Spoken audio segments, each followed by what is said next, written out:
যে ভাই তিনি একটি মাছ হিট করেছেন।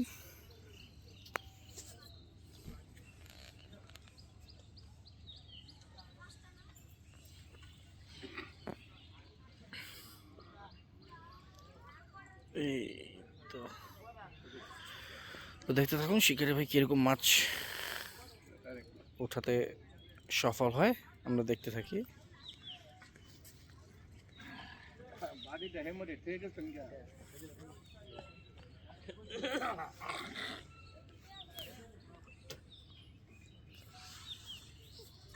আলাইকুম। ভালো আছেন? আলহামদুলিল্লাহ। মাছ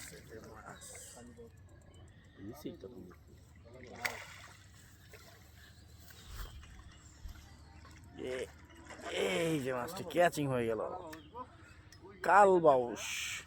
শিকারি বলতেছে কালবাউস মাছ, দারুণ সাইজের কালবাউস।